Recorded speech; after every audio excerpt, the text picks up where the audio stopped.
Kia, and this is KiniNews. Anwar has revealed that the US was among those who had mounted pressure on Malaysia on their stance on the Palestine issue. He said the government had received 3 notices from them. Prime Minister Anwar Ibrahim has reiterated that Malaysia's stance is consistent with regards to the conflict in Gaza. He emphasized that Malaysia maintains its independent position based on humanitarian considerations and views the invasion by Israel as unlawful and against international norms.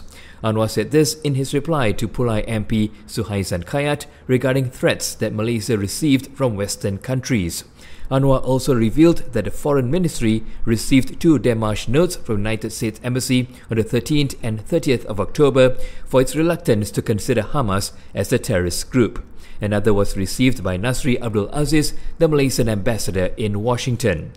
He explained that Hamas is fighting against colonization, akin to what Nelson Mandela and the ANC did in South Africa many years ago.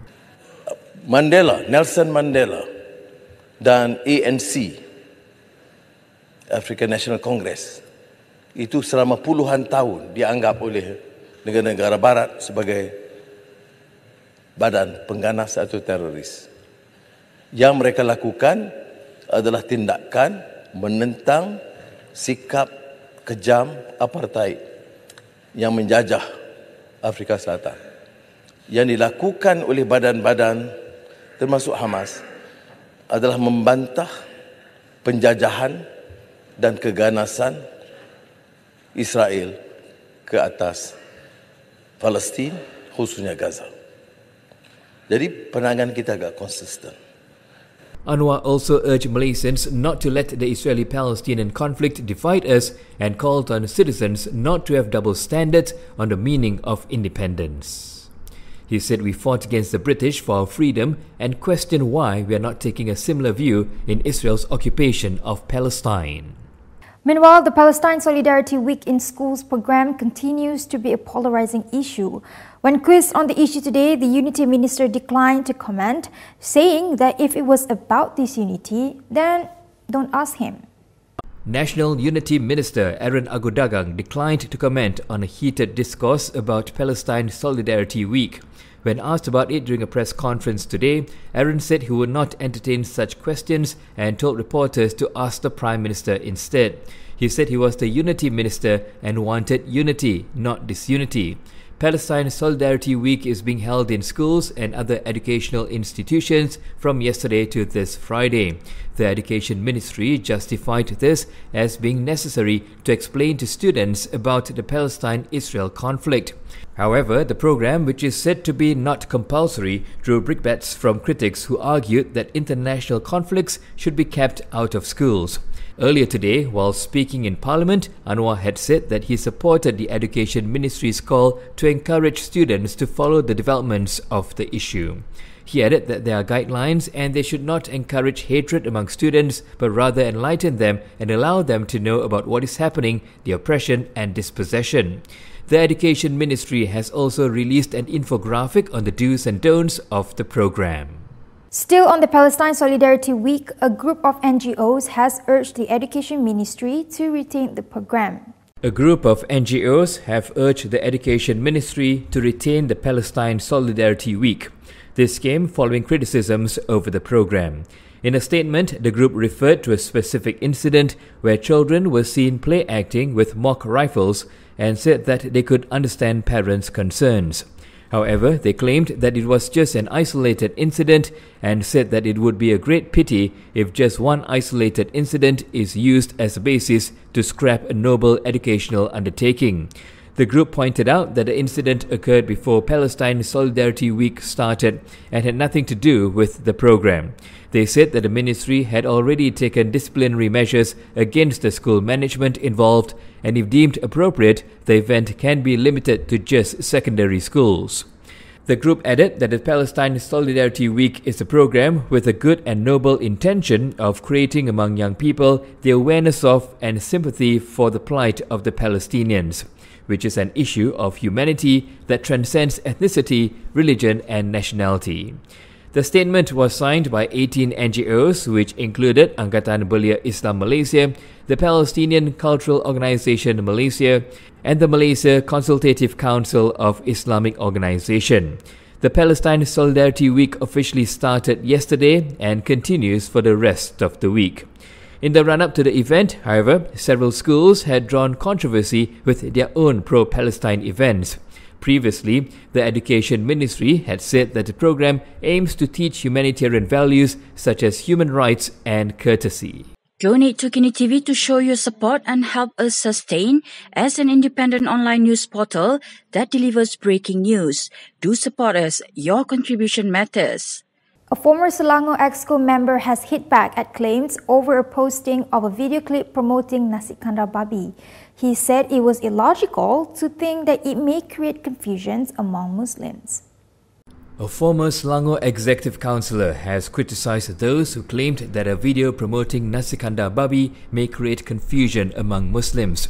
In a post on Facebook, Teng Chang Kim said if that was the logic, then Muslims should also stop selling versions of Chinese foods that traditionally contain pork or lard, such as dim sum, yong tau fu and chi cheong fan. His comments followed reports on the Malaysian Muslim Restaurant Owners Association, PRESMA, who had voiced disagreement with the posting of a video clip promoting nasi kandar with a pork dish. PRESMA President Jawahar Ali Taib Khan had reportedly said the action was considered a form of insult to the nasi kandar industry, which is known to have been pioneered by Muslim restaurant operators for decades. He said PRESMA thinks that it will cause confusion to customers and nasi kandar fans in this country, as well as give a negative image to this much-loved menu. He emphasized that the nasi kandar served at all PRESMA members' premises is guaranteed halal and free from substances forbidden by Islam. Jawahar also advised all content creators to be more sensitive to food matters that are associated with Muslims. The MMA wants the government to give thorough explanations to the public on the reason heads are not rolling over the procurement of unusable ventilators amid the COVID-19 pandemic in 2020. The Malaysian Medical Association has responded to a Public Accounts Committee report that 104 of 136 ventilators procured during the COVID-19 pandemic were defective. Its president, Dr. Azizan Abdul Aziz, said the public deserves a thorough explanation on the reason heads are not rolling over the procurement of unusable ventilators. She added the issue not only involves a substantial amount of public funds, but may also have significantly impacted the management of severe COVID-19 cases in the country. Azizan said if Famaniaga did not have experience in the procurement of medical equipment, this would have made it more pertinent to insist on proper documentation for transparency and accountability. She said the episode highlighted the urgent need for robust emergency procurement policies to prevent the recurrence of such incidents in the future, and also called for complete accountability. Earlier, Malaysia Kini reported the PAC as stating that the Health Ministry and Famaniaga Berhad blamed each other over the faulty ventilators. The committee said there was no contractual agreement signed between the two with regard to the procurement, where PLSB, which is a subsidiary of Famaniaga, acted as an intermediary between the Health Ministry and suppliers in China. The PAC also stated that due to the absence of a contractual agreement, no one could be held responsible for the blunder. The absence of an agreement also prevented the government from initiating legal action to recover losses incurred. Two former UMNO leaders have been appointed as members of PAS Central Committee. Two former UMNO leaders have joined PAS's Central Committee. The two, Anwar Musa and Shaidan Kasim, were among 9 individuals who were co-opted into the committee. Anwar, a former UMNO Secretary General and former Ketere MP, was expelled from UMNO in December last year. Meanwhile, Shaidan, who was the former Perlis UMNO BN chief, defected before the general election last year. PAS Secretary General Taqiyuddin Hassan revealed this in a statement last night. Taqiyuddin also announced that Khairul Faizi Ahmad Kamil, Khairul Fahmi Matsum and Muhammad Shahir Che Sulaiman were retained as Assistant Secretaries General.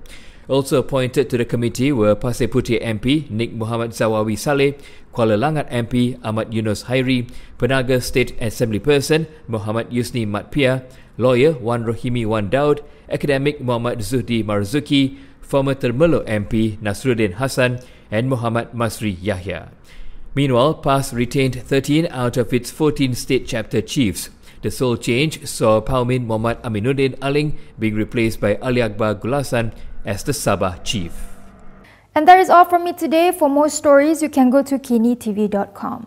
You can also follow us on Instagram, Twitter, YouTube and Facebook for the latest news update. If you'd like to support independent media, do consider subscribing to MalaysiaKini.com. I'm Pia. Thanks for watching.